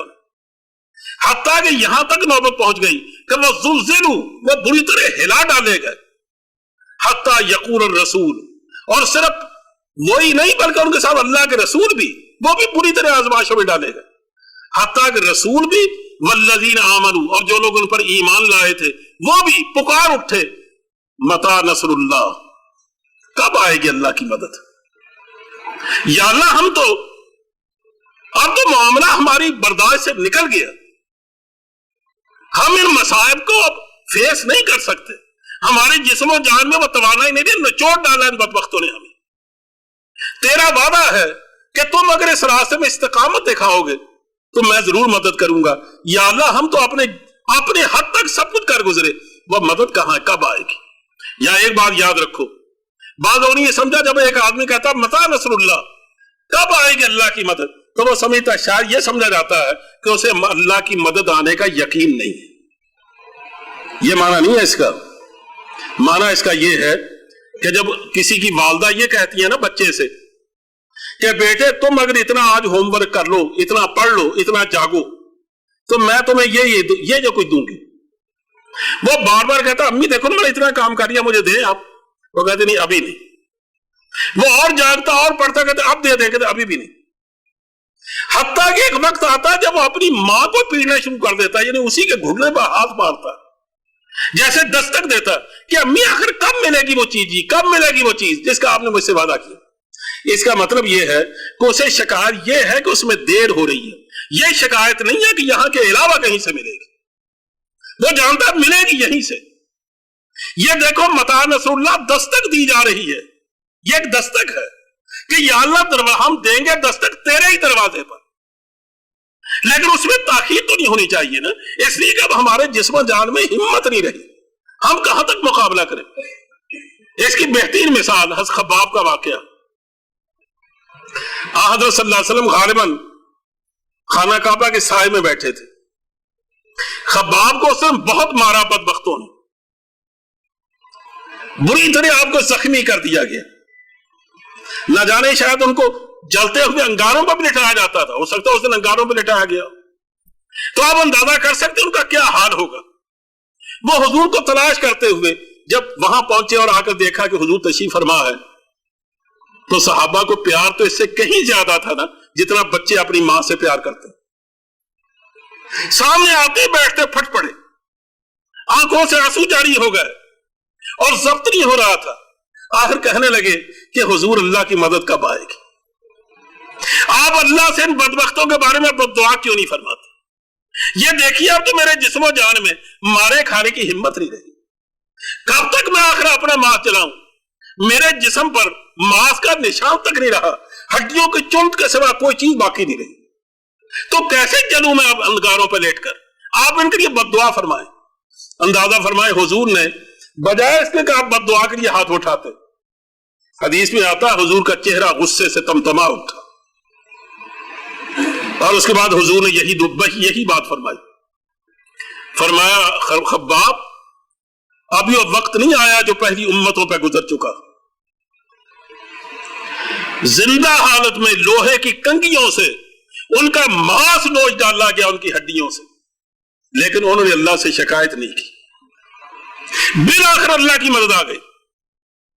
کہا خباب تم جلدی کر رہے ہو، اب یہ پیمانہ بھرا نہیں ہے اخلاص کا اور قربانی و ایثار کا، جس دن اللہ کے یہاں وہ پوری حرارت پہنچ جائے گی نا تو یقین جانو پھر اس کے انقلاب کے ابلنے میں دیر نہیں ہوگی، لیکن اب یہ وقت آیا نہیں ہے۔ اللہ فرمائے خباب تم جلدی نہ کرو، وہ وقت زیادہ دور نہیں ہے کہ تم زندہ رہو گے اور اپنی آنکھوں سے دیکھو گے کہ آج جب کہ راہ چلتے کافرے لوٹ لیے جاتے ہیں، لیکن یمن کے دارالخلافہ صنعاء سے ایک بوڑھی عورت ہاتھوں میں کنگن پہن کر تنہا اونٹ پہ سوار ہو کر ہیرا ریاست کا سفر کرے گی، لیکن راستے میں کوئی میلی آنکھ سے دیکھنے کی اس کو جرت نہیں کرے گا۔ کہا رات تم صبح اگر کھانا کھاتے ہو رات کو نہیں ملتا، رات کو ملتا پر 2 دن نہیں ملتا۔ کہا وقت آئے گا کہ لوگ زکوٰۃ کا مال لے کر جھولیوں میں ڈھونڈتے پھروں گے زکوٰۃ لینے والوں کو، لیکن زکوٰۃ لینے والا نہیں ملے گا۔ غلبہ عمومی ہوگا اسلام کا، پورے جزیرہ عرب پر اسلام کی حاکمیت چھا جائے گی۔ کہا تم جلدی مچا رہے ہو، وہ وقت قریب ہے، دور نہیں ہے، لیکن صبر کرو۔ یہاں فرمایا مسلمانوں اب یہ وقت آیا نہیں جو پہلے لوگوں پر آ چکا کہ وہ بعض دفعے بے صبر ہو کر نہیں لیکن اللہ سے شکایت کرتے ہوئے پکار اٹھے متى نصر اللہ، کب آئے کہ اللہ کی مدد؟ تو اللہ کی طرف سے جواب آیا الا ان نصر اللہ قریب، گھبراؤ مت، اللہ کی مدد تو بہت قریب ہے۔ سب تمہارے ایثار کو ہم دیکھ رہے تھے، اگر تم نے واقعی اس کا حق ادا کر دیا ہے تو اللہ کی مدد تو آئے گی، کیوں نہیں آئے گی؟ میرا جی چاہتا میں آپ سے ایک اور بات بھی کہہ دوں، کہہ تو چکا ہوں پہلے آپ کی ذمہ داری کے حوالے سے، پھر بار بار وہی تڑپ تڑپ کے ایک بات کہتا ہوں۔ آپ کو یاد ہے حضور نے جنگ بدر کے میدان میں سب کو سونے کا حکم دیا، لیکن رات بھر 2 آنکھیں نہیں سو سکی، ایک حضور کی ایک ابو بکر کی، یہ 2 نہیں سوئے۔ ابو بکر حضور کو سنبھالتے جاگتے رہے اور حضور اللہ کے سامنے بلکتے رہے، رات بھر ہاتھ پھیلا پھیلا کر سجدے میں گر گر کر، کبھی قعدے میں بیٹھ کر بار بار اللہ سے دعائیں کرتے رہے، حتیٰ کہ رات کا پچھلا پہر ہو گیا۔ صدیق اکبر کہتے ہیں کہ آپ کس پر بےتابی اور بے چینی کا عالم یہ تھا کہ کندھوں پہ جو چادر تھی وہ بار بار گرتی تھی، حضور کو پتہ نہیں چلتا تھا، میں چادر اٹھا کر کندھوں پہ رکھتا تھا، حتیٰ کہ حضور نے یہاں تک فرمایا کہ یا اللہ یہ جو 313 یا 14 آدمی میں ساتھ لے کے آیا ہوں، یہ میری 15 سال محنت کا نتیجہ ہے، اور پوری دنیا میں ان کے سوا تیرے نام لیواؤں کا نشان تک نہیں ہے دنیا۔ یعنی دنیا میں انسانوں کا ایک جنگل ہے جن کی تعداد کروڑوں سے زیادہ، لیکن تیرے نام لیوا یہ کل 314۔ اگر تیری مدد نہ آئی اور یہ اپنا حق ادا کرتے ہوئے اپنی جان پر کھیل گئے اور یہ مارے گئے، تو یاد رکھ قیامت تک تیرا نام لینے والا کوئی نہیں رہے گا۔ حضرت صدیق اکبر کہتے ہیں کہ میں نے آگے بڑھ کر ہاتھ پکڑ لیے، میں نے کہا حضور بس، اللہ کی مدد ضرور آئے گی۔ پھر حضور سجدے میں گر گئے۔ آپ دیکھیں نا، جو حضور نے بات فرمائی ہے نا، وہ کیا ہے کہ حضور توحید کی امانت ان لوگوں کے ذمے ہے، یہ ہے اس کے امین۔ اگر یہ باقی رہتے ہیں تو تیری توحید بھی باقی رہتی ہے، دنیا میں تیرا دین بھی باقی رہتا ہے، تیرے نام لیوا بھی باقی رہیں گے، آگے ان کی اولادیں پھیلیں گی، انقلاب بڑھتا جائے گا۔ تو اگر چاہتا ہے نا کہ دنیا کو دولت ملے تیرے دین کی، تو ان کو باقی رکھ، یعنی مسلمانوں کو باقی رکھ۔ یہ ایک آفر کیا پروردگار کو اللہ کے رسول نے کہ میں یہ اپنا سرمایہ لے کے آ گیا، اگر تو اپنا دین باقی رکھنا چاہتا ہے اس کو قبول کر لے اور ان کو باقی رکھ۔ اللہ نے فرمایا کہ اچھا، اگر تم ان کو باقی رکھنا مانگتے ہو نا مجھ سے، اس وعدے پر کہ یہ لوگ میرے دین کو باقی رکھیں گے، تو مجھے یہ دعویٰ اور مجھے یہ وعدہ قبول ہے، میں اس کے بدلے میں ان کو زندگی دیتا ہوں۔ چنانچہ پھر ان کو زندگی دی، 314 سرافراز ہوئے اور 1000 آدمیوں کی جڑ مار دی گئی۔ اللہ نے ان کو کامیابی عطا فرمائی۔ تو آپ سمجھیں یہاں سودا کیا طے ہوا ہے؟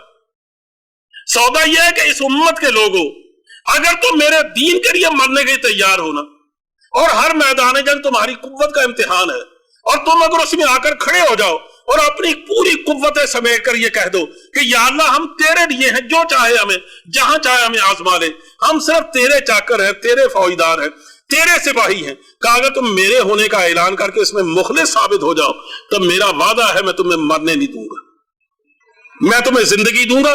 بدر میں نے اس وعدے پر زندگی دی تھی کہ دیکھنا تم اسلام کے لیے زندہ رہنا۔ چنانچہ جب تک 700-800 سال تک یہ مسلمان اللہ کے دین کے لیے زندہ رہے، کسی قوم کو ان کے سامنے کھڑے ہونے کی تو ہمت نہ ہو سکی۔ اللہ نے ان کو کون سی ایسی جگہ ہے جس کی فتح ان کو عطا نہیں فرمائی؟ کوئی بڑا ملک ایسا نہیں جو ان کے قدموں میں نہیں ڈالا، کوئی نعمت ایسی جو اللہ نے ان کے قدموں پر قربان نہیں کی۔ یہ دنیا کی سب سے بڑی طاقت بن کر زندہ رہے، لیکن جب سے یہ وعدے سے ہم پھرے ہیں، ہم دنیا کی قوموں کی طرح یہ کہتے ہیں کہ یا اللہ ہم بھی اسی دنیا کے لیے، جس کو ہم یہ کہتے ہیں کہ ہم نے بھی ہر دنیا میں رہنا ہے نا جی، ہم نے بھی دنیا میں زندگی گزارنی ہے، ہمیں بھی وہی کام کرنے جو دنیا والے کریں گے۔ اگر آپ نے اور میں نے وہی کام کرنے ہیں تو یاد رکھیے پھر اللہ کا کوئی وعدہ نہیں۔ دنیا والے اسباب کی طاقت سے اپنی عزت بناتے ہیں، ٹھیک ہے تم بھی اسباب کی طاقت سے اپنی عزت تلاش کرو، لیکن اگر تم اللہ کی مدد ڈھونڈتے ہو نا تو ان کو آتی ہے جو صحابہ کی طرح اس وعدے پر پورا اترتے ہیں۔ یہاں اللہ یہی فرماتا ہے کہ یار کہ جو لوگ متاع نصر اللہ اس وقت کہتے ہیں نا جب سب کچھ میرے راستے میں قربان کر دیتے، تو پھر میں کہتا ہوں کہ الا ان نصر اللہ قریب، لوگوں یقین جانو اللہ کی مدد دور نہیں۔ آج بھی یہ کہا جا سکتا، وہ ظفر جنگ مشہور سے تو آپ میں سے اکثر یاد ہوگا کہ فضائے بدر پیدا کر فرشتے تیری نصرت کو اتر سکتے ہیں گردوں سے قطار انتر قطار، اب بھی کوئی دور نہیں، فرشتے تو ختم ہی ہو گئے، اللہ کی قوت تو وہیں کے وہیں ہے۔ فرق پڑا ہے تو یہ ہے کہ ہم اصحاب بدر نہیں ہیں، ہم معاشرہ پاکستان والے، ہمیں پہلے نمبر پر ہمارا دین نہیں ہے بلکہ پہلے نمبر پر ہمارا پاکستان ہے۔ ہمیں اگر سارے مسلمانوں کو بھی کٹوا کر مروا کر اپنا پاکستان بچانا پڑے تو ہم بچانے کو تیار ہیں، ہمیں دین کو کفر میں تبدیل کرنا پڑے ہم یہ بھی کرنے کو تیار ہیں۔ تو اللہ تو اس طرح ان باتوں سے تو نوازا نہیں کرتا، وہ کہتا جاؤ جہنم میں تم جانو تمہارا کام جانو، ہمارا وعدہ تم سے اس لیے تو نہیں۔ یعنی مسلمان نام کی قوم کو زندہ رکھنا تو مقصود نہیں، ان مسلمانوں کو زندہ رکھنا مقصود ہے جو اللہ کے دین کی سربلندی کا کام تھے۔ یسألونک ماذا ينفقون، یہ جو چند باتیں یہاں تک آپ نے پڑھی ہیں، یہ آپ نے دیکھا ہوگا کہ خاص تقریب کے حوالے سے سلسلہ کلام اور اس کا رجحان تبدیل ہو گیا تھا منافقین کی طرف. اس کی وجہ کیا ہو پیچھے میں تفصیل سے بیان کر چکا ہوں. پھر منافقین کے حوالے سے جو باتیں کہنے کی تھیں ان پر تنقید کے انداز میں بھی، تفہیم کے انداز میں بھی، وعدنے کے انداز میں بھی وہ یہاں تک کہی جاتی رہی. ضمن میں کہیں مسلمانوں کو بات کہنے کا موقع آیا جیسے اس آیت میں جو ابھی گزری ہے تو مسلمانوں سے بھی کہی گئی، لیکن اصل جو سلسلہ کلام چل رہا تھا وہ حج کے بارے میں تھا. اور حج کے بارے میں یہ کہا تھا کہ جب تک تم اللہ کے گھر کو واگزار نہیں کراتے تو حج کیسے کرو گے؟ اور اگر تم اس کو واگزار کیے بغیر اگر حج کرنے چلے جاتے جیسے حضور عمرہ کرنے گئے تھے تو پھر اس بات کا اندیشہ ہے کہ تمہاری لڑائی ہو جائے. ہو سکتا ہے کہ اشہر حرم میں تمہیں لڑنا پڑے، ہو سکتا ہے شہر حرام میں لڑنا پڑے، ہو سکتا ہے تمہیں مسجد حرام کے قریب لڑنا پڑے. اس کے احکام ذکر کیے گئے. میں بار بار یہ بات کہہ چکا ہوں کہ یہ اصل میں آیات ساری پیچھے جو گزری ہیں ان کا اصل تعلق جہاد اور انفاق سے ان معنوں میں تھا کہ جب تم اللہ کے گھر کو آزاد کرانے کی لڑائی لڑو گے، یہ وہ جہاد ہے جو اس وقت تم پر فرض کر دیا گیا. اور کوئی جہاد بھی ظاہر انفاق کے بغیر تو نہیں ہوتا. یعنی اس زمانے میں اگرچہ لڑائیوں کے یہ اخراجات نہیں تھے لیکن رسول کو مکت و اسود بھی چاہیے تھے، اسلحہ و اسود بھی خریدنا پڑتا تھا، کارکنوں کی تیاری، سپاہیوں کی تیاری کے لیے خرید و اسود بھی کرنا پڑتا تھا. اور اس کے لیے ظاہر ہے کہ اسلامی ریاست کا کوئی خزانہ نہیں تھا. جو کوئی تھا مسلمانوں کے پاس، اور بیچارے اپنا گھر بار سب کو لٹا کر مسلمان اسلام کی ضروریات کو پورا کرتے تھے. تو یہاں دونوں حوالوں سے جو سوالات کیے گئے ہیں ان کا جواب دیا گیا ہے کہ بار بار چونکہ ضرورت کا احساس دلایا گیا انفاق کے حوالے سے، جہاد کے حوالے سے، اس سلسلے میں جو مسلمانوں نے سوالات کیے ہیں ان میں سے چند سوالوں کا اب دور تک جواب دیا گیا ہے. کوئی تو جہاد کے بارے میں اور انفاق کے بارے میں ہے، اور آگے چل کر عورتوں کے مسائل کے بارے میں ہے، کچھ خمر اور قمار کے بارے میں ہے، کچھ یتیموں کے حالات کے بارے میں ہے، پھر آگے چل کر میراث کے بارے میں. یعنی یہ سوالات، کئی سوالات کیے گئے ہیں، کئی پروردگار نے خود اس کا جواب دے دیا ہے بغیر سوال کیے. یعنی آگے مسائل کا سلسلہ دور تک چلتا گیا. اب دیکھیے ایک سوال کہ یسألونک ماذا ینفقون، آپ سے پوچھتے ہیں کہ کیا خرچ کریں. بعض علماء نے یہ سمجھا ہے کہ یہ سوال ان لوگوں کی جانب سے تھا کہ جو خرچ کرتے کرتے تھک گئے، اب وہ سوال کے پردے میں اصل میں اپنے بخل کو چھپانا چاہتے. لیکن میرا وجدان اس کو قبول نہیں کرتا، اس لیے ہمارے جمہور مفسرین نے اس کو قبول نہیں کیا، کیونکہ جہاں تک منافقین کی بات ہے وہ بحث ختم ہو گئی. یہ خرابی ان میں تو ہو سکتی تھی. جہاں تک صحابہ کا تعلق ہے وہ تو سرتاپا انفاق تھے، ان میں کسی میں بخل آ جائے اس کا سوال ہی پیدا نہیں ہوتا. ان میں البتہ مقابلہ جاری رہتا تھا کہ دوسروں سے آگے کیسے بڑھا جا سکتا. کہ ابو بکر اپنے گھر کا سارا سامان اٹھا کے لے آتے ہیں تو عمر کہتے ہیں میں اپنے گھر کا کم از کم آدھا سامان تو اٹھا کے لے جاؤں. یہ مقابلہ تھا صحابہ. جو دن بھر مزدوری کرتا تھا نا وہ اپنی ساری مزدوری لا کر ڈھیر کر دیتا تھا. ان لوگوں نے یہ سوال کیا،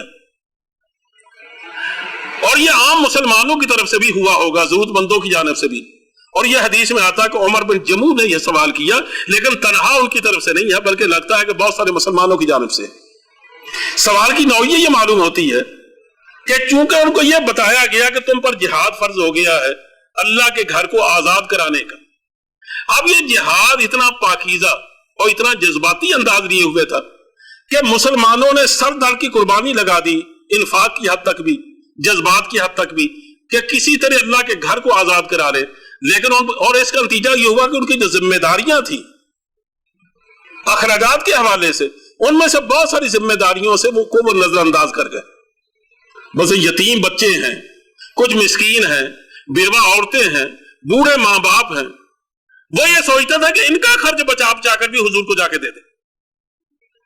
چنانچہ بعض لوگوں کو پوچھنا پڑا کہ حضور آخر کہاں تک خرچ کریں، ہمیں اس کی کو حد بتا دی جائے کہ کہاں کہاں خرچ کرنا. سوال کی نوعیت دو رہی تھی، ایک یہ کہ کتنا خرچ کریں اور دوسرا تھا کہاں خرچ کریں. کہ کیا سب کچھ اس راہ جہاد میں لٹا دیں، یا یہ کہ جن لوگوں کی ذمہ داریاں ہم پر ہیں ان پر بھی خرچ کریں. یہاں پہلے یہ جو دوسری بات ہے اس کا پہلے جواب دیا گیا ہے کہ اینا نزعوھا، ہم کہاں خرچ کریں. یہ حضرت عمر بن جموح کی روایت میں بھی ہے. اس کا جواب یہ دیا گیا قل ما انفقتم من خیر، ان سے کہہ دیجئے کہ جو بھی تم مال خرچ کرو، خیر کا معنی ایک تو ہوتا بھلائی، ایک معنی ہوتا مال.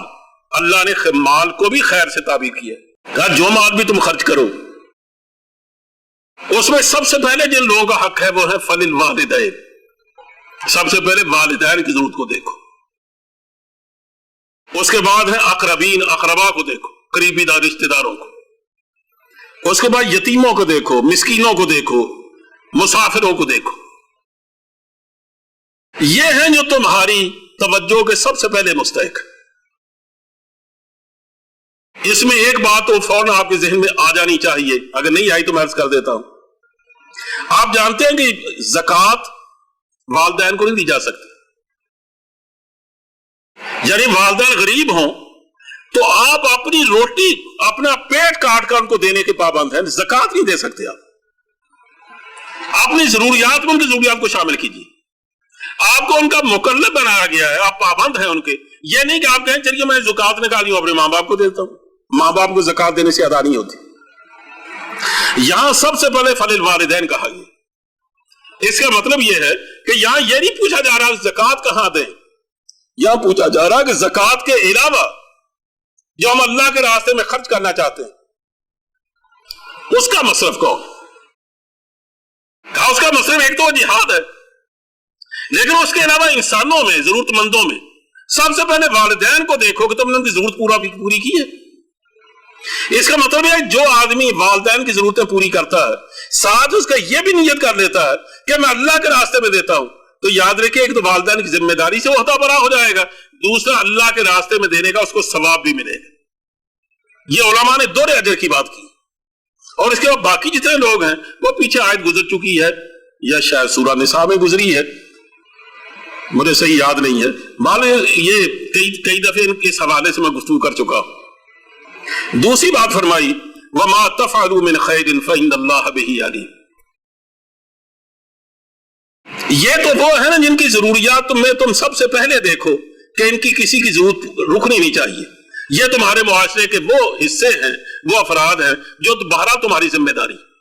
لیکن اس کے علاوہ جو بھی تم کو بھلائی کرتے، انفاق کے حوالے سے یا اور کسی حوالے سے، فَإِنَّ اللَّهَ بِهِ عَلِيمٌ، اس کو اللہ خوب جاننے والا ہے.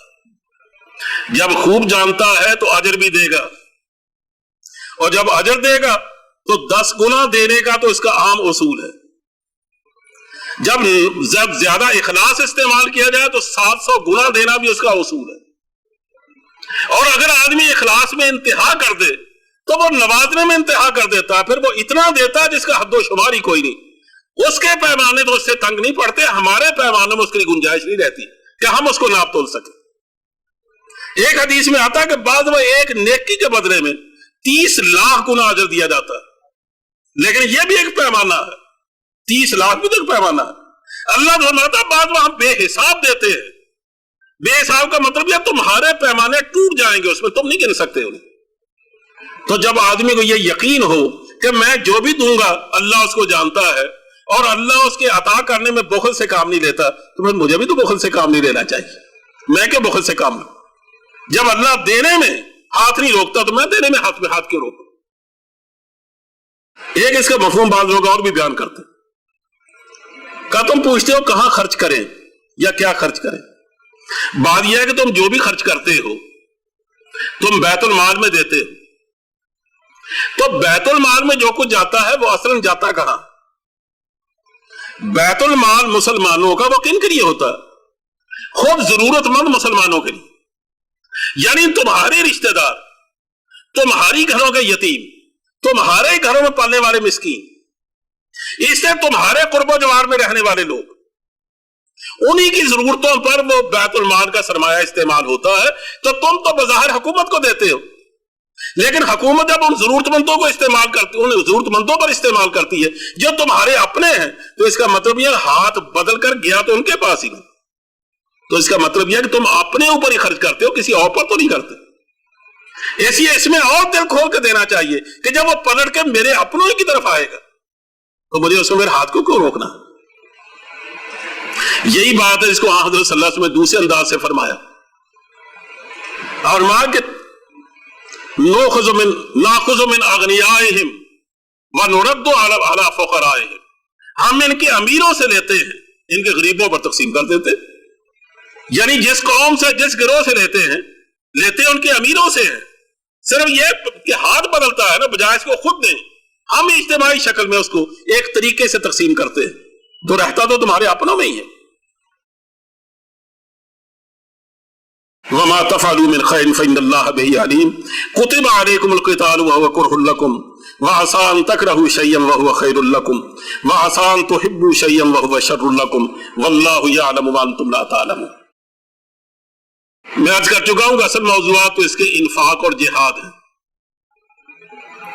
جہاد کے بارے میں پیچھے آیتیں گزر چکی ہیں جس میں اللہ کے گھر کی آزادی کے لیے جہاد کا ذکر کیا گیا۔ معلوم ہوتا ہے کہ ابھی تک اس بارے میں کچھ اشتباہات تھے، قرآن کریم نے اس کو کھول دیا کہ کتب علیکم القتال، فرض کر دیا گیا ہے تم پر قتال۔ یہ چونکہ آج کا ایک موضوع ہے جس کے بارے میں بہت سی غلط فہمیاں پائی جاتی ہیں، اسی میں چند باتیں اس بارے میں کہتا ہوں، وقت زیادہ نہیں ہے۔ ایک تو ہے جہاد۔ جہاد اور جہد کا معنی تو ہوتا ہے کوشش کرنا، مقدور بھر کوشش کرنا۔ جہاد کا لفظ جب مطلقاً بولا جاتا ہے اس کا مطلب یہ ہوتا ہے، اور اسی قرآن کریم کبھی اپنے نفس سے جہاد کہتا ہے، کبھی مال سے جہاد کہتا ہے۔ تو جب کہتا ہے اپنے مالوں سے جہاد کرو تو مطلب ہوتا ہے کہ غلبہ دین کے لیے، اللہ کے دین کی سربلندی کے لیے اپنے مال خرچ کرو۔ جب کہتا ہے اپنے نفسوں سے جہاد کرو تو مطلب یہ ہوتا ہے کہ اپنی جان کھپاؤ، اپنا پسینہ بہاؤ، اپنی طاقتیں استعمال کرو، اپنی صلاحیتیں بروئے کار لاؤ، حتیٰ کہ اس راستے میں اگر جان بھی دینی پڑے دے ڈالو۔ لیکن ان تمام کا مقصد جہد اور کوشش کرنا۔ لیکن مقصود کیا ہے؟ جس سے اللہ کا کلمہ بلند ہو، اللہ کے دین سر بلند ہو، مخلوق خدا کی خدمت ہو، مسلمانوں کی ضرورتیں نہ رکیں۔ ان مقاصد کے لیے جو بھی کوشش کی جاتی ہے، چاہے وہ علم کی شکل میں ہو، چاہے وہ زبان کے ذریعے ہو، چاہے وہ قلم کے ذریعے سے ہو، چاہے وہ مال کے ذریعے سے ہو، چاہے وہ اثر رسوخ سے ذریعے سے ہو، چاہے وہ عقل کے ذریعے سے ہو، جو بھی طریقہ آپ استعمال کریں وہ سب جہاد ہے۔ لیکن اگر ضرورت پڑے تصادم کی، آویزش ہو جائے، دشمنوں سے مٹ بھیڑ ہو جائے، تو پھر جہاد کا معنی قتال ہوتا ہے۔ تو قرآن کریم کبھی تو جہاد کو قتال کے معنی میں استعمال کرتا ہے، کبھی خود قتال کر وہ استعمال کرتا ہے۔ یہاں دیکھیں قتال کر وہ استعمال ہوا، جہاد کا وہ استعمال نہیں ہوا۔ کسی کو جہاد اصغر جہاد اکبر کی تعبیر کرنے کی ضرورت پڑے، جس طرح جہاد فرض ہے نا، یہ ذہن میں ڈال دیجئے، اسی طرح مسلمانوں پر قتال بھی فرض ہے۔ اب دیکھیں میں اس کا کیا ترجمہ کروں۔ کتب علیکم القتال، لکھ دیا گیا ہے تم پر قتال۔ کتب علیکم کا معنی ہوتا ہے تم پر فرض کر دیا گیا۔ یہاں بھی فرمایا کہ تم پر فرض کر دیا گیا ہے قتال اور لڑنا، جب لڑنے کی ضرورت پڑے، جب مڑ بھیڑ ہو جائے کافروں سے۔ ہاں یہ بات یاد رکھیے، تمام مسلمانوں پر ہمیشہ قتال فرض ہو بھی جائے تو سب پر فرض نہیں ہوتا۔ عموماً جو قتال اور جہاد ہے یہ فرض کفایہ ہے، فرض عین نہیں ہوتا۔ فرض عین اس کو کہتے ہیں کہ ہر صحت مند آدمی کو قتال کے لیے جانا پڑے۔ فرض کفایہ یہ ہوتا ہے کہ اگر چند آدمی یا اتنی بڑی تعداد میں لوگ چلے گئے کہ ضرورت پوری ہو گئی، باقیوں کے سر سے فرض اتر جائے گا۔ جیسے نماز جنازہ فرض کفایہ ہے کہ اگر ایک خاص تعداد جنازے میں شریک ہو جائے تو پوری آبادی کے سر سے جنازے کا بوجھ اتر جاتا ہے، لیکن اگر اس میں بہت کم لوگ شریک ہوں تو پوری آبادی پکڑی جائے گی۔ اسی طرح قتال فرض ہو جاتا ہے کسی ملک پر، اور اس میں اگر ایک بڑی تعداد شریک، مثلا فوج اگر قتال کرتی ہے تو قوم پر جی قتال فرض نہیں رہتا۔ لیکن اگر فرض فوج کی طرف سے یہ اپیل ہو جائے کہ اب ہمیں ضرورت ہے والنٹیئرز بھی آئیں اور خود بڑھتی رہے صحت مند لوگ، پھر جتنی بڑی تعداد چاہیے اتنے صحت مند لوگوں کو جانا ضروری ہو جاتا ہے۔ لیکن اگر کبھی حکومت کی جانب سے، ریاست کی جانب سے اعلان ہو جائے جس کو نفیر عام کہتے ہیں، عام کوچ کرنے کا اعلان، جیسے جنگ تبوک میں ہوا تھا، کہ انفروا خفافا وثقالا وجاہدوا باموالکم وانفسکم، نکلو اللہ کے راستے میں. اور ساتھ ہی فرمایا الا تنفروا يعذبكم عذابا علیما، اگر تم اللہ کے راستے میں نہیں نکلو گے عذاب علیم دے گا تمہیں پروردگار. یہ صحابہ سے کہا جا رہا، اندازہ کریں، یعنی دنیا کے سب سے مقدس لوگ، ان سے کہا جا رہا ذرا بھی تم نے کمزوری دکھائی يعذبكم عذابا علیما، تمہیں عذاب علیم دے گا اللہ. وَيَسْتَبْدِلْ قَوْمًا غَيْرَكُمْ، اور تمہاری جگہ ایک دوسری قوم کو لا کھڑا کرے جو تمہاری طرح کے نہیں ہوں گے. کانپ اٹھے صحابہ کہ یا اللہ تیری پناہ. تو یہ جنگ تبوک میں فرض عین ہوا تھا، باقی کسی جنگ میں نہیں. یہی وجہ ہے کہ اگر فرض کفایہ ہو، فرض عین نہ ہو، تو یاد رکھو نوجوانوں، پھر ماں باپ کی اجازت کے بغیر جانا حرام ہے، جانے کی اجازت نہیں ہے. مثلا کشمیر میں جہاد فرض ہو چکا ہے مسلمانوں پر، افغانستان میں فرض ہوا تھا. اب اگر تو ایک ایک آدمی کو جانے کی ضرورت پڑے تو فرض عین ہو جائے گا، لیکن وہ سب معلوم ہوتا ہے فرض کفایہ ہے. ہماری حکومت کی ذمہ داری ہے، جو حکومت ذمہ داری چھوڑ چکی. ایسی ہے کہ جو اگر باہر سے اپنے ملک پر حملہ ہو جائے جہاد فرض کفایہ ہو جاتا ہے. اگر وہ طاقت اتنی بڑی ہے کہ فوج کو روکے نہیں روکتی، فرض عین ہو جائے گا. اور اگر پڑوسی ملک پر کوئی کافر ملک حملہ کر دے، یہ فقہاء نے مسائل لکھے ہیں جو میں آپ سے عرض کر رہا ہوں، کافر ملک حملہ کر دے کہ ہمارے کسی پڑوسی ملک پر، وہ اگر ان کو روک سکے، ان میں اتنی طاقت ہو، تو ہم پر جہاد فرض نہیں ہوگا. لیکن اگر وہ نہ روک سکے تو پھر اتنی تعداد میں فوجی بھیجنا یا نوجوانوں کو بھیجنا ہم پر فرض ہو جائے گا جتنی تعداد وہاں ضرورت ہو. جیسے افغانستان میں ضرورت تھی تو پھر فرض ہو جاتا. تو اللہ فرماتا قتال تم پر فرض ہے.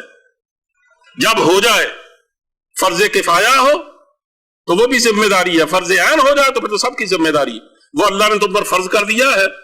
وَهُوَ كُرْهٌ لَكُمْ، ظاہر ہے کہ لڑنا کوئی پسندیدہ کھیل تو نہیں ہے. کس کا جی چاہتا ہے کہ میں کسی کی جان لوں یا میں اپنی جان دے دوں؟ یہ ایک بڑا تلخ فیصلہ ہے. اللہ فرماتا ہے یہ ہو سکتا ہے تمہارے لیے ناپسندیدہ ہو. فرض کر دیا گیا ہے تم پر قتال، اور وہ مکروہ ہے تمہارے نزدیک، ناپسندیدہ ہے تمہارے لیے.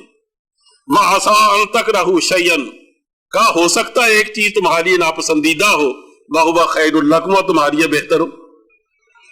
تم جس کو ناپسندیدہ سمجھو، کوئی ضروری تو نہیں ہو وہ ناپسندیدہ ہی ہو. اس سے معلوم ہوتا ہے کہ خیر و شر کے فیصلے کرنا یہ انسان کی عقل کے بس کی بات نہیں ہے، یہ اللہ کا فیصلہ ہے. اللہ بہتر جانتا تمہاری کیا بہتر ہے کیا بہتر نہیں. اگر انسانی عقل پر چھوڑا جاتا نا تو یقین جانیے سب سے بڑا فرض انسانوں پر عیش و عشرت ہوتا. ہم اگر اپنے طور سے خود اپنا دین بناتے نا، انسان خود اپنا دین بناتا، وہ کہتا سب سے بڑا فرض یہ ہے کہ ہم میں سے ہر آدمی عیش و عشرت میں ڈوب جائے، ہم میں سے ہر آدمی شراب پیے، ہم میں سے ہر آدمی نعوذ باللہ من ذالک زنا کرے، ہم میں سے ہر آدمی آگے بڑھ بڑھ کر حرام طریقے سے ہاتھ مارے. یعنی ہمارے یہاں مکارم اخلاق کی جڑ مار دی جاتی، اخلاقیات کا جنازہ نکل جاتا ہے. اللہ فرماتا کہ تم نہیں کر سکتے یہ کام. یہ حسن و قبا کے فیصلے غلاموں کے کرنے کے کام نہیں ہوتے. ایک تو غلام وہ ہے نا جو آزاد، جو سیاسی طور پہ غلام ہے. ایک غلام وہ ہیں جو سیاسی طور پر بے شک آزاد ہو لیکن تہذیبی طور پر اخلاقی لحاظ سے حسن و قبا کے معیار سے محروم ہو جائیں. اسی کو حسن و قبا کے معیار سے محروم ہونا اصل غلامی ہے. اقبال نے کہا تھا غلامی کیا ہے؟